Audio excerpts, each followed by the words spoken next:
Bonjour chers auditeurs, je vous souhaite une très bonne année. Aujourd'hui, je vais vous raconter Sainte Geneviève, qui se pète dans l'église le 3 janvier. Mais qui est Geneviève? En effet, elle est née au 5e siècle. Alors, ses parents étaient des gens assez aisés. Sa mère, Gérondia, son père, Sébert. Ils avaient des terres entre Meaux et Lutèce. Cependant, pendant plusieurs années, ils attendaient d'avoir un heureux événement. Et là, enfin cela arriva. Mais Gérondia disait « Ah, on va avoir un garçon, on va avoir un garçon !» Quelle ne fut pas sa grande déception? Une fille. Mais qui pourra gérer nos terres et tout lorsque nous partirons? Le père dit, mes femmes, accepte cet enfant que Dieu nous a envoyé. Oui. Et là, Geneviève déjà sentait une attirance de la prière. Un grand événement arriva. 2 évêques passèrent à Nanterre, qui à l'époque était un petit village où on vivait de la terre. C'étaient les évêques Saint-Germain de Auxerre et Saint-Loup qui rejoignaient pour aller en Angleterre réaffirmer la vraie foi des apôtres. Mais quelle ne fut pas leur surprise quand dans la foule on accueillait ces 2 évêques. Et là, à qui elle est, cette petite? Elle est à nous, dit Gérontia et Sébert. Oh, parents, soyez heureux. Lorsque de sa naissance, le ciel était dans la joie. Veux-tu te consacrer à Dieu? Geneviève, qui veut dire fille de la lumière. Oui, je portais ça dans mon cœur. À l'âge de 12 ans, il lui dit « Je te consacre à Dieu ». Il trouva un médaillon, le signe de croix du Christ. « Tu ne porteras pas d'autre bijou que celui-ci, et le ciel attend de toi. » Et bien sûr, les parents, étonnés et ravis.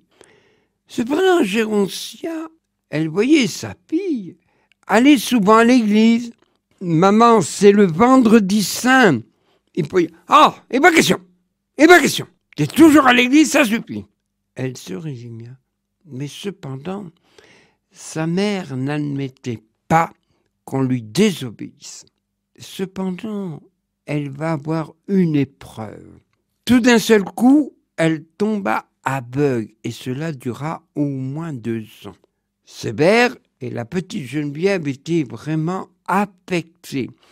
Elle était toute au service de sa mère, nettoyage, faire le pain, chercher l'eau au puits.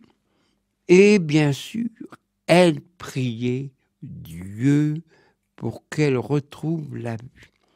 Sa mère lui dit « Geneviève, va me chercher de l'eau dans le puits. »« Bien, mère. » Et je fais le signe de la croix sur cette eau. Aussitôt, elle lui mit de l'eau sur les 2 yeux. Elle retrouva la vue. Alors, elle comprit que sa fille appartenait à Dieu. Bien sûr, on trouva la paix. Aussi, on dit que Geneviève, il y a 2 versions, soit qu'elle était bergère, ou soit qu'elle était d'une famille praticienne. Cependant, une fille très aimable, aimée de tous. Mais cependant, la jalousie augmentait. Oui, comment ça se fait? Elle est petite, elle sait pas ce qu'elle fait. La jalousie commençait à demeurer dans ce peuple chrétien de Nanterre. Cependant, elle grandissait. Elle allait faire paître les moutons au mont qui est si célèbre, le mont Valérien depuis la 2e guerre mondiale. Et là, quand ses parents, l'un après l'autre, moururent, elle alla à Lutèce. On appelait Lutèce à l'époque. Elle était chez sa marraine et même elle participait à ce qu'on appelle aujourd'hui le conseil municipal. C'était considéré. Mais cependant, un évêque, Marcel, il y avait à cette époque, on ne faisait que les vœux à l'âge de 24 ans minimum. Et la petite Geneviève était derrière ces 4 et 5 jeunes filles de 24-25 ans. Et Saint Marcel lui dit « Viens, petite devant ». Elle obéit. L'évêque Germain t'a prophétisé que tu seras appelé de Dieu. Et je confirme cet appel.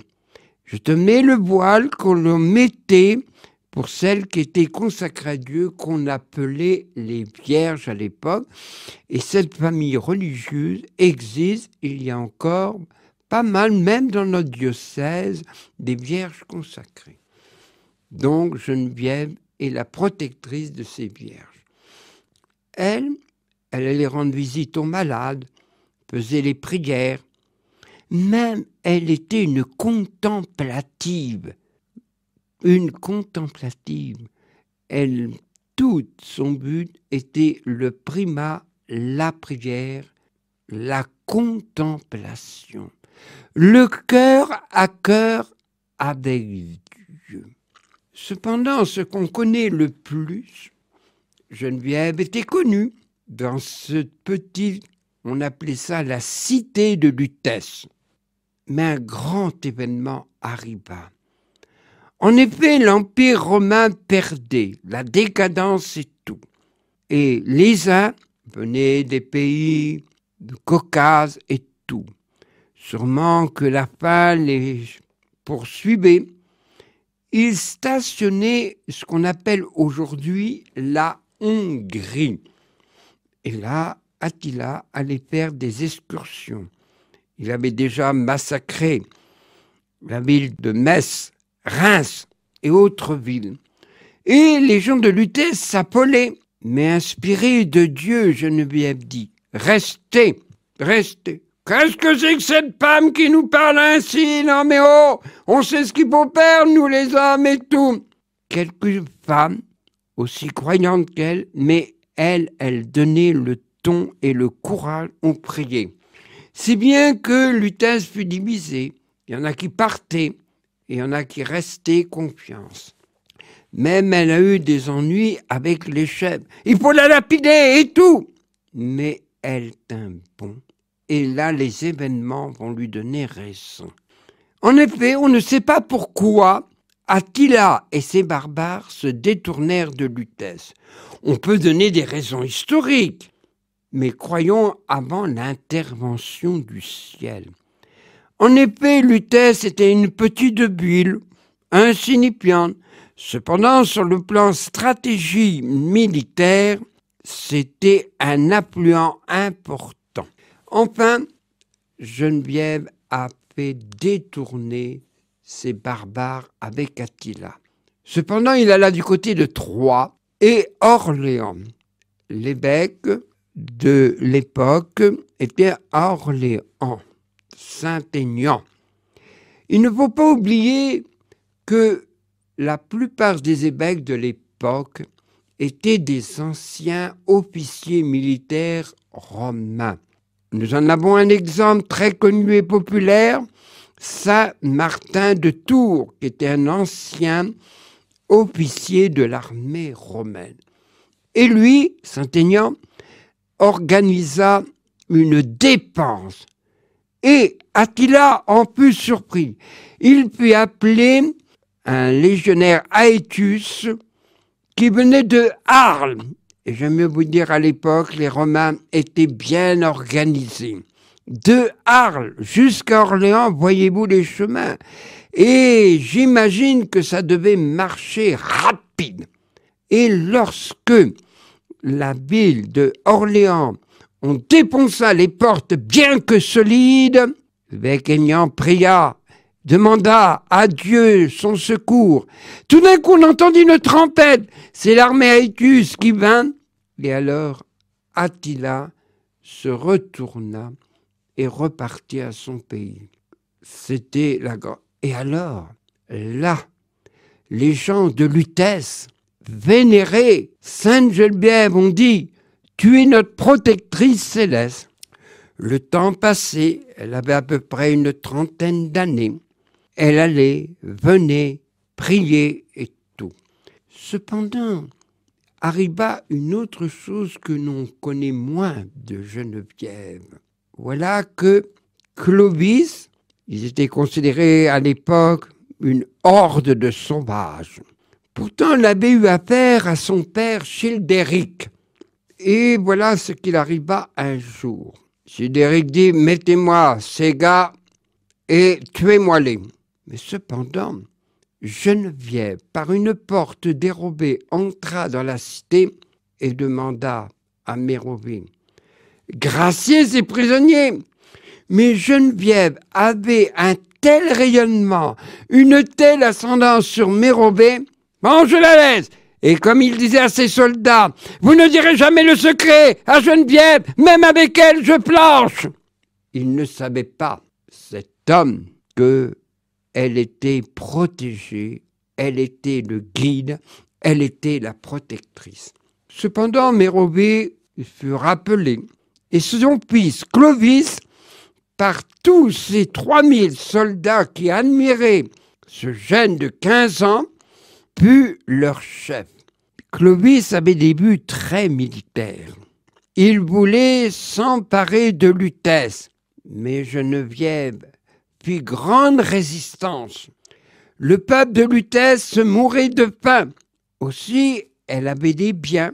7 bateliers allèrent chercher l'alimentation en remontant la Seine, Troyes et partout où elle passait dans ces villes. Elle avait une telle renommée. « Guéris-moi, je suis ceci, je suis cela, guéris-moi » Et elle guérissait les uns et les autres. Dieu lui avait donné ce don des miracles. Et les gens donnaient beaucoup de vivres, si bien qu'elle put ramener sur la Seine la nourriture. Mais c'était une femme pratique. En effet, quand la farine arrivait, on essayait de voler les choses, mais elle avait une telle ascendance que tout le monde lui obéissait, les pauvres avant. Et on distribuait le pain, on distribuait les vivres, et Paris, Lutèce, fut épargnée de la famine. Mais cependant, la porte de Lutèce fut fermée à Clovis. Je ne fais qu'un épisode. Clovis, par l'intermédiaire de Saint Rémy, ce grand saint évêque, aussi par Clotilde, cette épouse restée catholique, a réussi par la prière, la pénitence, et son homme se fit baptiser avec ses 3000 guerriers.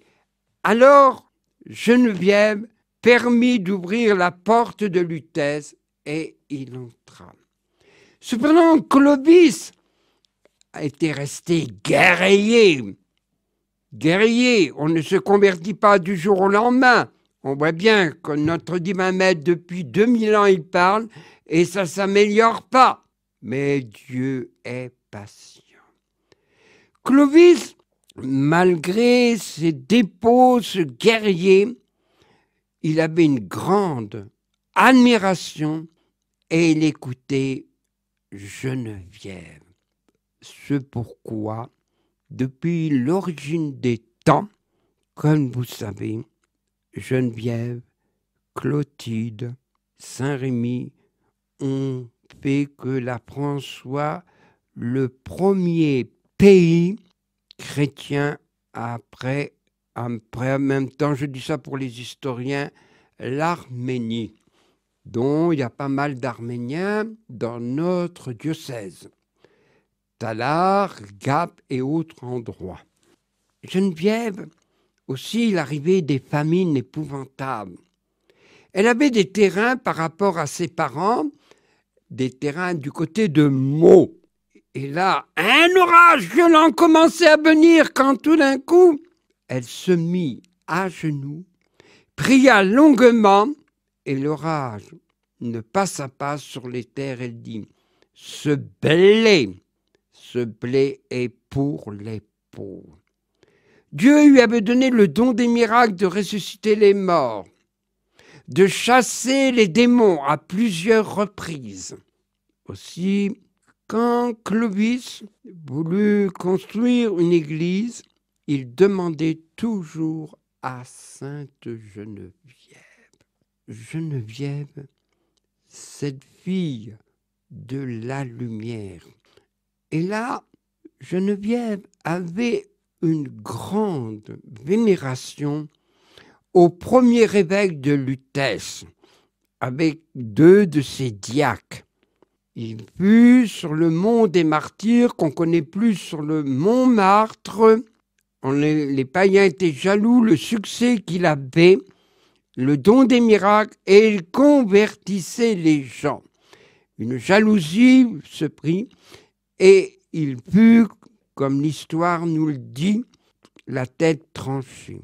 Et on les déposait le corps à Carteuil, ce qu'on appelle aujourd'hui la banlieue nord de Paris, ce qu'on appelle l'église Saint-Denis.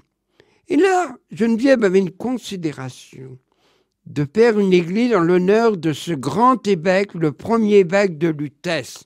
Cependant, Geneviève, on veut bien faire ce que tu nous demandes, mais il manque de la chaux.